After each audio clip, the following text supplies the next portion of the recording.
আসসালামু আলাইকুম, সবাই কেমন আছেন? তাপসী ফ্যামিলি ব্লগ থেকে সবাইকে স্বাগতম।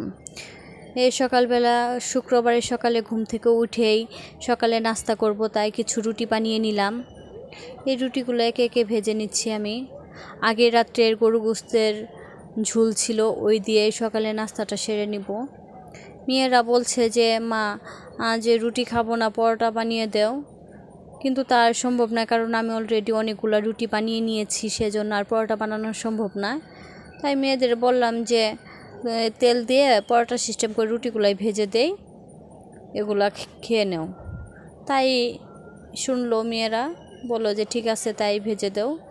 এই যে ভেজে দিলাম, সকালে নাস্তা খেয়ে নিলাম। এবার দুপুরে রান্না করব, গরু গোশত দিয়ে তেহারি রান্না করব। তাই সব কিছু রেডি করে নিলাম, রাঁধুনি রেডি মিক্সড মশলা দিয়ে। এই যে কড়াইয়ে তেল দিয়ে দিলাম, পরিমাণ মতো পেঁয়াজ দিয়ে দিলাম। দিয়ে এই পেঁয়াজে একটু তেজপাতা, দালচিনি, এলাচ দিয়ে নেড়ে নিব।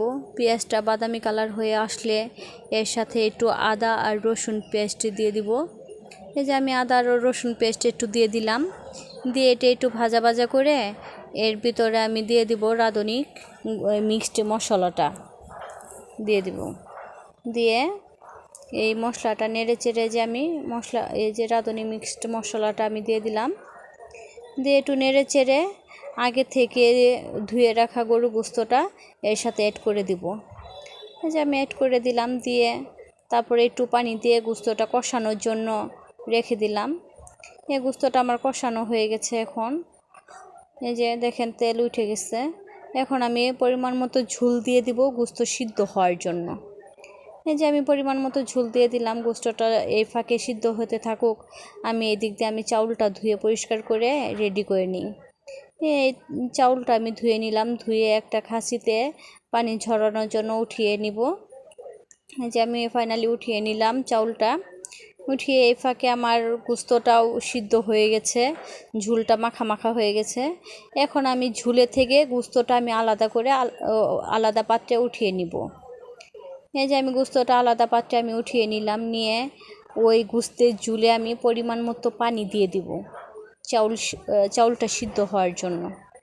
এই পরিমাণ মতো পানি দিয়ে পানিটা যখন ফুটে আসবে, তখন আমি এই পানি ঝরানো চাউলটা আমি এর সাথে অ্যাড করে দিব। এই যে আমার পানিটা ফুটে উঠছে, এখন এই চাউলটা আমি অ্যাড করে দিলাম। এই যে অ্যাড করে দিব। দিয়ে একটু নেড়ে চেড়ে ঢাকনা দিয়ে ঢেকে দিব। পানিটা যখন একটু কমে আসবে, তখন আমি এই যে আলাদা পাত্রে উঠিয়ে রাখা গোশতটা এই চাউলের সাথে অ্যাড করে দিব।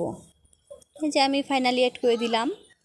দিয়ে এর সাথে একটু নেড়ে চেড়ে চাউলের সাথে মাংসটা অ্যাড করে আমি 4-5টা কাঁচামরিচ দিয়ে ঢাকনাতে ঢেকে দমে রাখবো। দমে রেখে ফাইনালি এভাবে আমি রান্নাটা শেষ করে দেব। আর আমার ভিডিওটা যদি কারো ভালো লাগে, অবশ্যই একটা লাইক দিয়ে পুরো ভিডিওটা দেখবেন। আর আমাকে আপুরা একটা কমেন্ট করবেন। আপনাদের কমেন্ট পড়ে ভিডিও বানাতে উৎসাহিত বাড়ে, মনে সাহস জাগে অনেক। আপনারা অবশ্যই একটা কমেন্ট করবেন। আর আমার ভিডিওটা যদি ভিডিওতে যদি কোনো ভুল ত্রুটি থাকে, অবশ্যই ক্ষমা দৃষ্টিতে দেখবেন, কারণ আপনাদের মাঝে আমি একদম নতুন। এই যে আমি সালাদ কেটে দুপুরে সবাই মিলে খাবারটা খেয়ে নিলাম। খেয়ে এবার আবার বাসায় বেড়াতে যাব, তাই মা মেয়ে রেডি হয়ে নিলাম। এই যে রেডি হয়ে চলে গেলাম ঘুরতে। সবাই ভালো থাকবেন, সুস্থ থাকবেন, আর আমার পরিবারের জন্য দোয়া করবেন। আল্লাহ হাফেজ।